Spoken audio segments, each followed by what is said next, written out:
Hi, everyone. My name is Jess, and I am the creator of the Sunshine Express, which is a new addiction recovery methodology that has 7 steps, and it really focuses on joy and creative mastery and expansion and learning. Yes, you have to do the not fun part of sitting with your emotions and learning emotional vocabulary and kind of drudging through the sludge of your past for a little bit, but it really is balanced out with having a lot of fun too, because um, the root system, the underlying root system of addiction recovery, from my perspective, is that it's an identity crisis. It's an identity.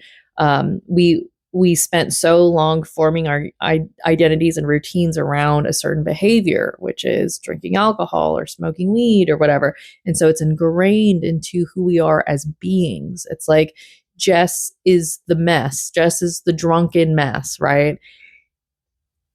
But that's not who I am anymore. And I had to leave all of that and all the people behind and all the behaviors behind and start rebuilding all of my identity.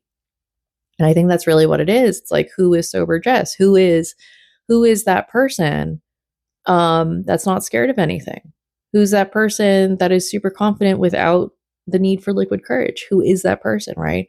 So there's this root system that I always lay back towards because I do a lot of art and artistic creative direction. And I know that there's root systems involved in art.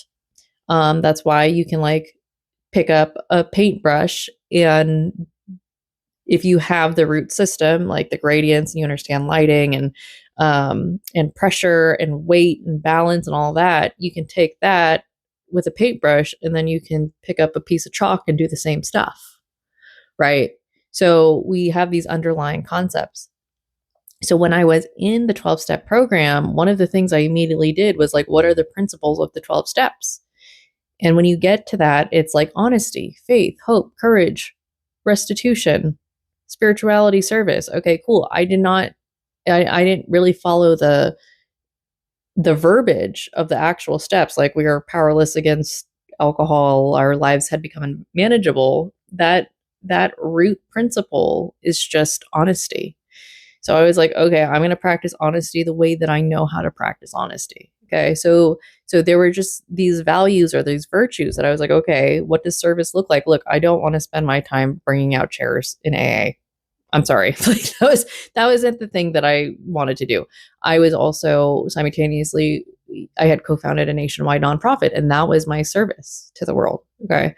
So you don't have to do the root principles of AA in the same way that everyone else does. This is where the creativity comes in. And I think we need to focus on it, because at the core, beneath the addiction, beneath all the fears, every single person is a very creative artist. And you may not think that you can draw or sing or whatever, but you sure as hell can public speak. That's creativity. You can run a business. That's creativity. Okay, you can garden, you can sew, you can cook. Those are all creative endeavors. You can dance. Okay, or maybe you can do 5 of those things kind of well. Okay, but what the first year of sobriety really ends up being is this quantum jump. There's a lot of people who in the recovery room say, I did more in my first year of drinking than my first year of sobriety than my last 10 years of drinking. And that's just a quantum jump. They cinched the timelines forward. All of a sudden, they weren't hungover for 100 days out of the year. What do you think you could do with 100 days? Okay, if you drank 2 days out of the week, that's literally like almost a third of the entire year. What do you do with those 100 days? Okay, so we're trying to understand really what this root system, how can we cinch those timelines forward? Do you really need to go to a meeting every day? The first 2 months of sobriety, sure, maybe, just to get some bearings, just to find new community, just to start rerouting those neural networks, just to start making new behavioral routes. Okay, wait, I can't go to the bar anymore on Friday. What do I do? Maybe you go to a salsa class instead of going to an AA meeting and you get it out there. Okay. At the underlying root structure and root system, this is something that I say out of my creative direction brain, which is everything is energy, everything is a system, and everything is an art form. And when you look at sobriety as energy, systems, and art forms, it's a lot more interesting than just doing 12 steps or just walking the Buddhist path. Buddhist path is still interesting to walk, and I would agree with that. And we'll get into this more in a different episode about how, like what is the right speech, what is the right action. Morality changes on kind of a daily basis nowadays. So in a modern context, what does that really mean? And I think it's kind of confusing because we change so much given new information. And because this is the digital age, this is the age of data, all of this new information makes us transform, go through a phase of transfiguration kind of on a daily basis. It's a lot. It's a lot to change this much in a single day. Okay. People 40 years ago changed this much in like a month, but we do it on a daily basis based on all the information we're getting, right?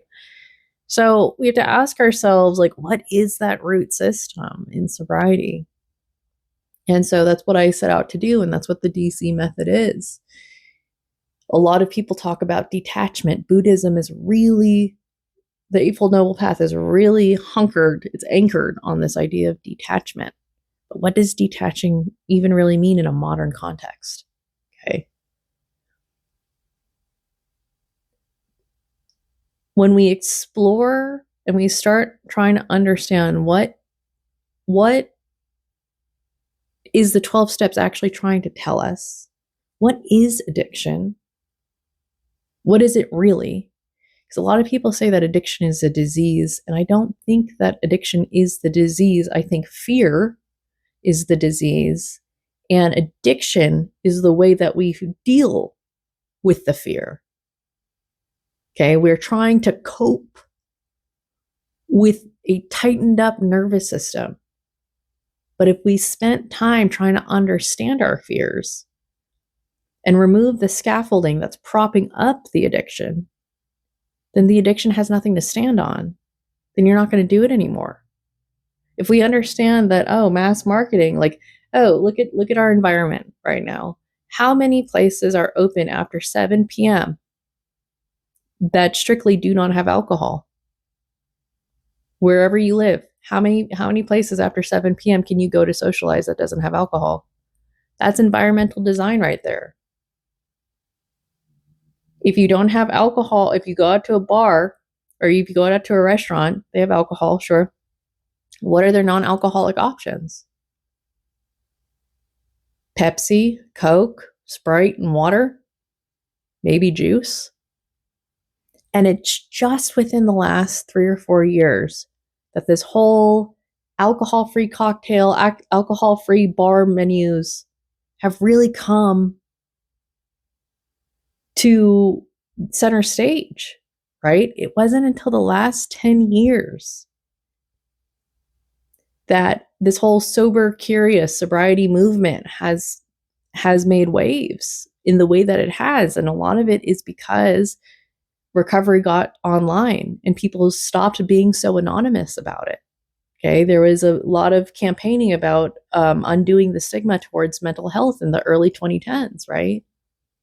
And then that led for more people to be open up about their addictions, right? And we had this weird co-addiction start happening, social media addiction. Okay, so now people were starting to learn more about data and get involved in tech, but so they were like, okay, we can't do alcohol anymore, but we're going to move our dopamine hits to our phones. Okay, so there's a lot going on here. And now there's rage bait. People are addicted to that. So we have to understand our environmental design. We have to understand the root systems, what's going on, what's feeding us towards all of this, and how do we gain a grasp of all of it. It's complicated. It's very complicated. But it's all right because I already figured it out.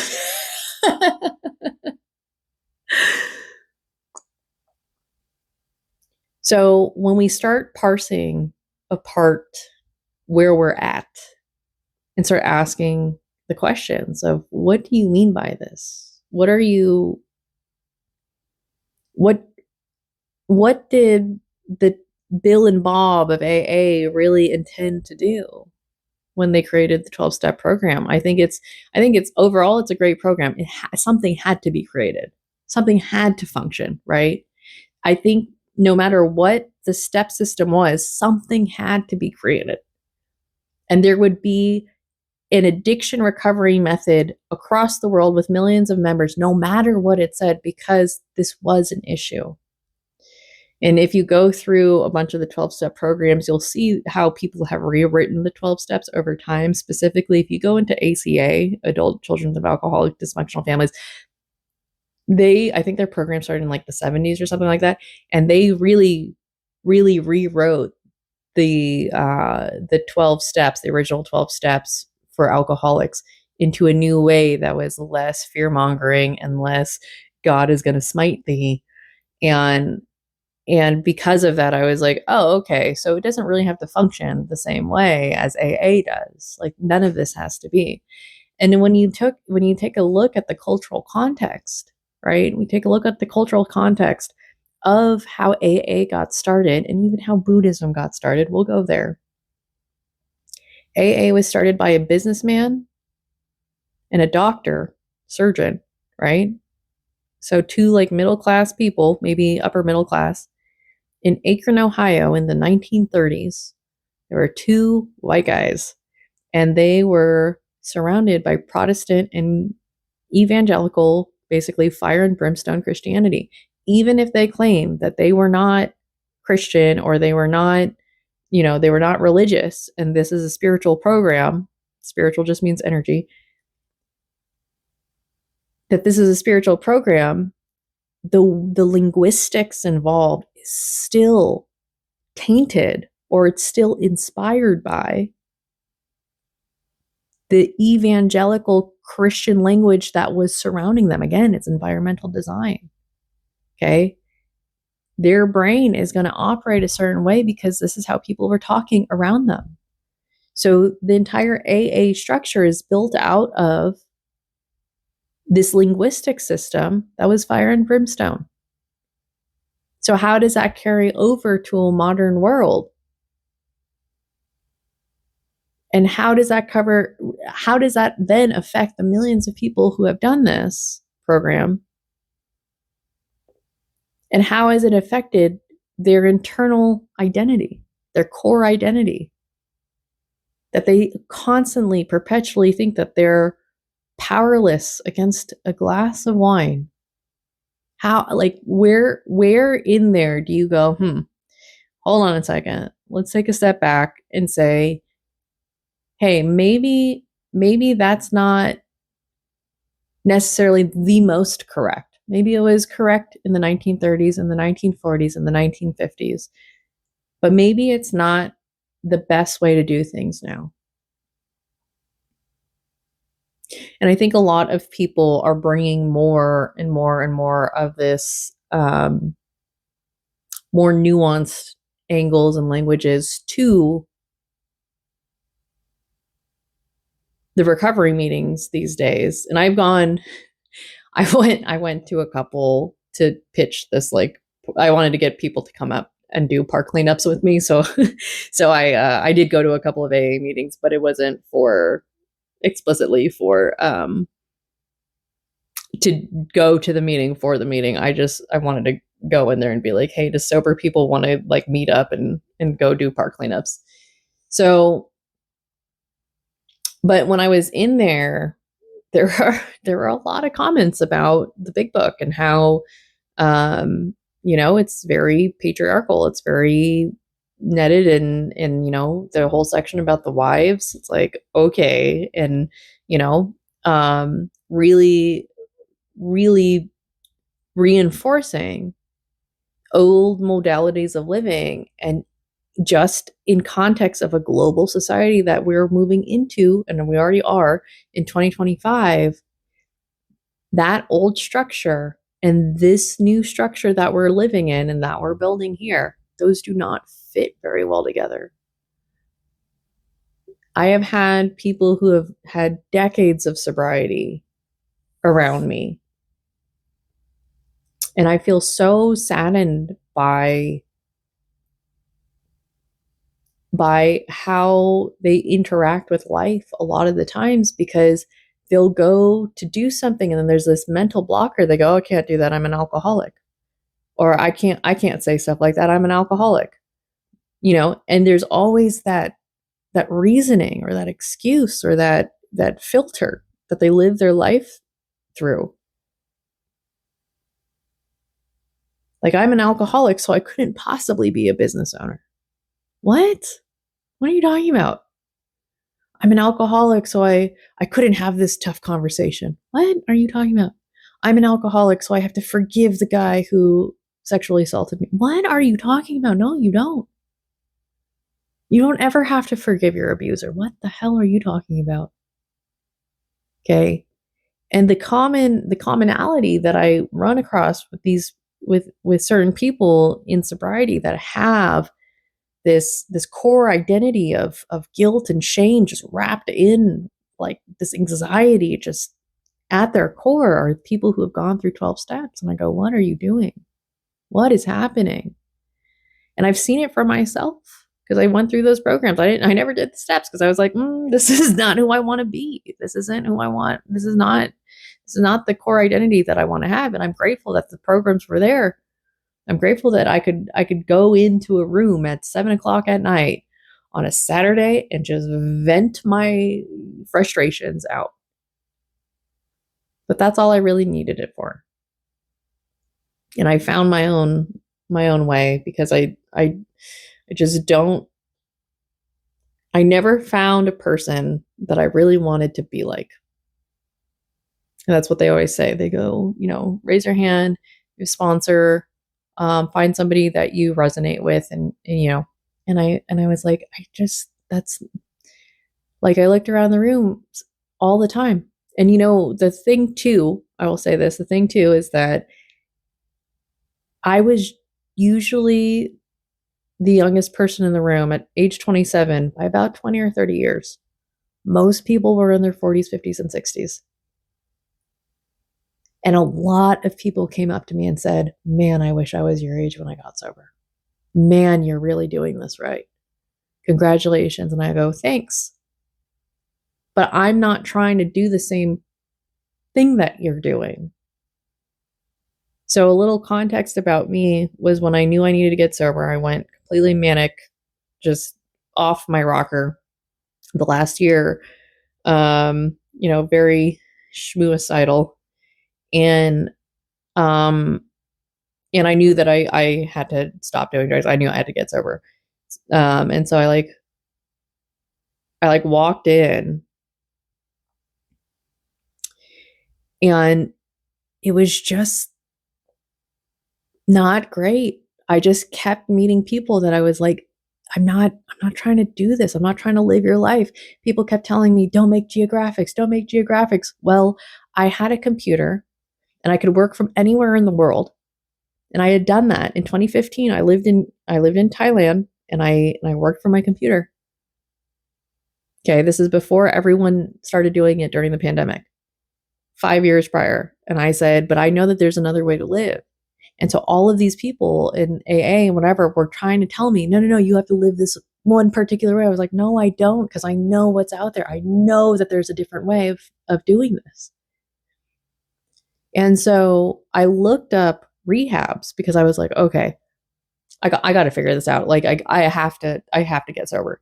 And so it was $13,000 to $45,000 per month in the area that I live, because I live in the Bay Area, for rehab. And I go, that's fucking ridiculous. That's price gouging. That's like so ridiculous and totally taking advantage of people. Because I was like, what are you doing? Room, board, and a couple of AA meetings during the day, and maybe therapy once a day? And that's going to cost $13K? I don't think so, dude. I don't think so. And so, no shade to rehab. Some people really need it. But I was like, that's to me, I'm like, that's fucked up. So I sat there and I was like, look, I have a $50,000 credit card limit. I had my finances really together when I was 18 years old.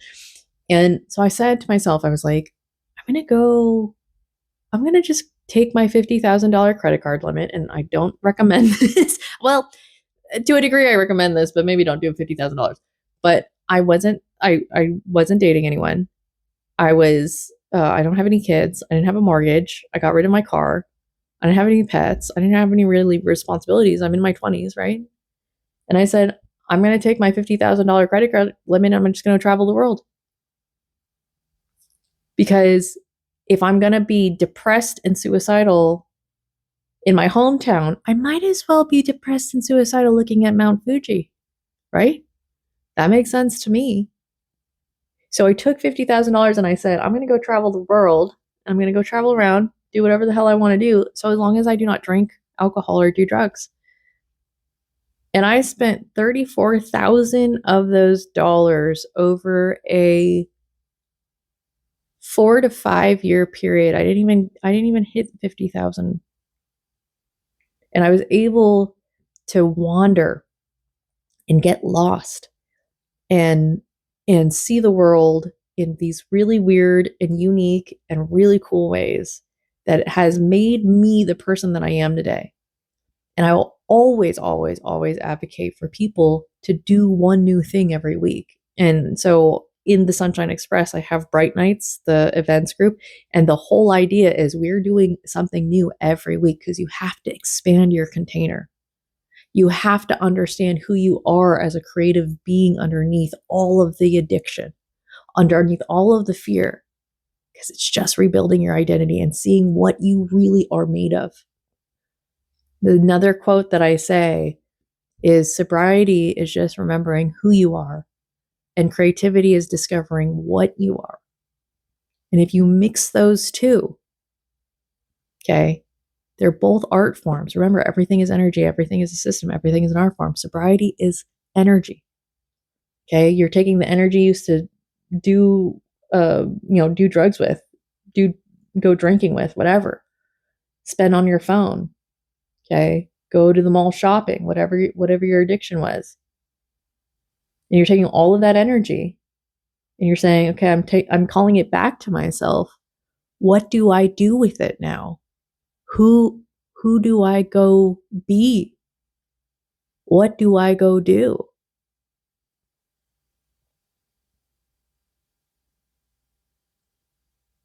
And when you understand your routine, your behaviors as systems, they're systems. You brush your teeth, that's a system.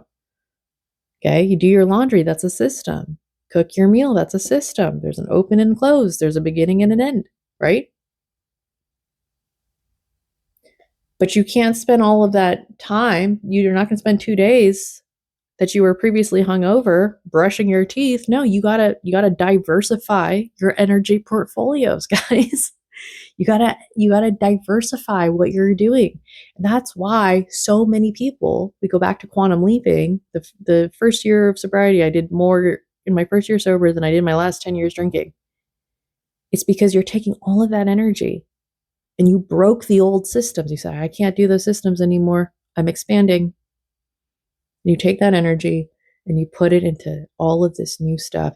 And that is why in the first year of sobriety, you will become some sort of spelunking, rock climbing, yacht sailing, underground gold mining, gem hunting, metal detecting artisan baker with a barista degree in latte foam art. Okay. That is why so many people become the weirdest people in their first year of sobriety, because they have all of this new energy. I call it new sober energy. It's really funny. New sober energy, and you start 10,000 things, and then you just want to sleep for 3 months. You come back after your little hibernation, you come back and you're like, I'm going to start 10,000 more things. You do those things, and then you sleep for another 3 months. That's new sober energy. And then over time, it kind of just, you start managing it a little bit more, and you find the things you're like, all right, I got into yo-yoing for a good 3 weeks. That was great. I don't want to yo-yo anymore. And that's what you end up doing, right? You're just finding new behaviors to put all of this energy in. And then you start understanding conceptually, oh my God, I'm actually, you remember? Do you remember? I'm actually pretty cool. I'm actually pretty confident. I forgot that that's who I was. I'm remembering right now that this is who I get to be. Okay? I don't follow the rules, man. I don't follow the rules. I bend the rules. And I help people. And I'm actually really generous. I forgot that I was really generous. And I'm actually a really good listener. And I'm actually a really good artist. But my art doesn't look like what other people's art looks like. And I'm grateful for that because I don't want my art to look like what other people's art looks like. And that's what you end up doing because we find out these root systems. We get to the root. When we get to the root of why we did stuff in the first place, we go, oh, that's all that was. Okay, yeah, maybe it's hard. Maybe it's, you gotta open up the closets and go through the junk piles and figure out, damn it, look how much money I spent on this item. Look how much trauma I've been carrying. Let me just take care of it now. And then that sets you up so well for the future. I know I'm kind of jumping all over the place. But this is how it goes. This really is how it goes. It's so in that knotted ball, right? It's like a knotted yarn ball of emotions and experiences and frequencies, and it's like you just tug on one, you unscaffold everything. And then you tug on another string and you go, oh my God, look at that. My ancestral wounding is coming up. But at the end of the day, it's the same root system. So easy. Detach. Go through the void. Wander in the desert for 40 years. Okay, go meditate with the monks for 6 years. Reach enlightenment. Expand. Inspire. Create. Level up.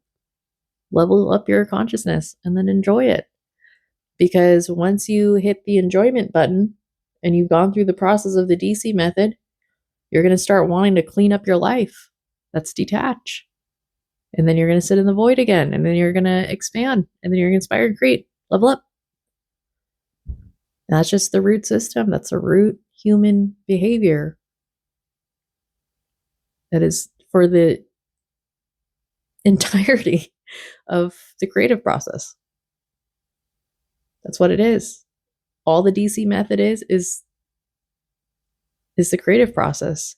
And all that you really need to do is remove your own mental blockers.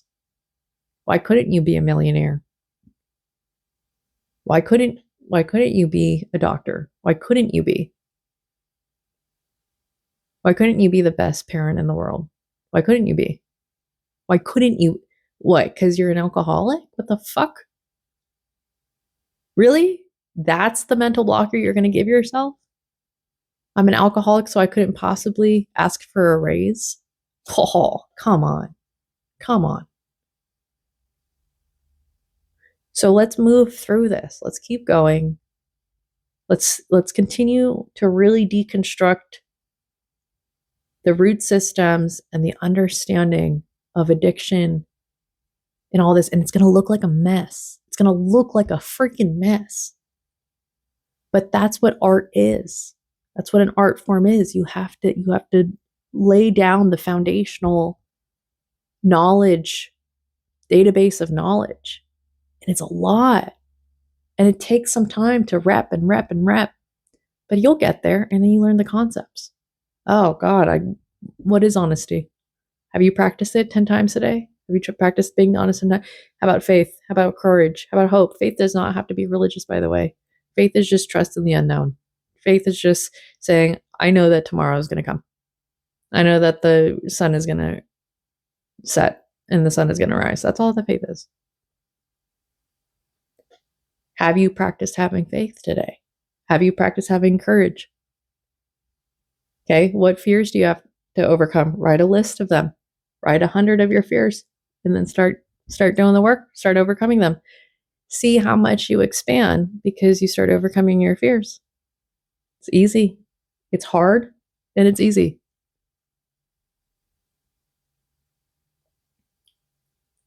So let's keep going and let's keep talking about this and understanding internal design.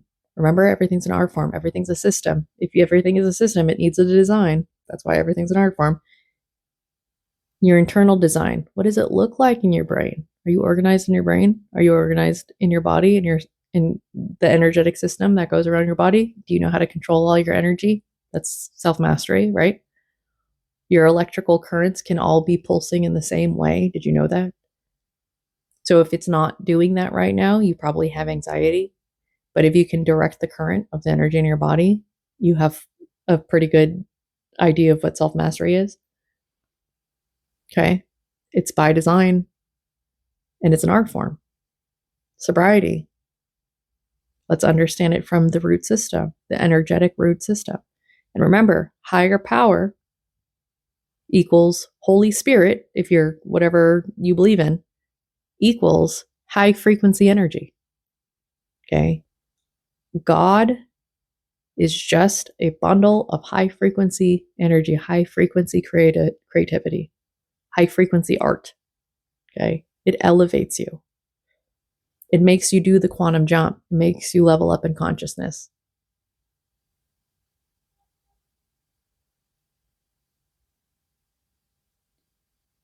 So let's keep talking about it.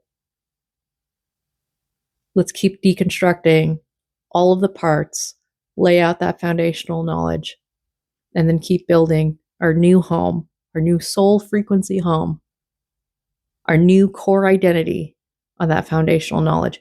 Who do you want to be? And the answer that you have today does not have to be the answer that you have in 3 weeks. But who do you want to be today? Go for it. And don't give your an excuse that just because you have an addiction, you can't do something. Do it in spite of that. Show them that you can. All right, y'all. Have a good one.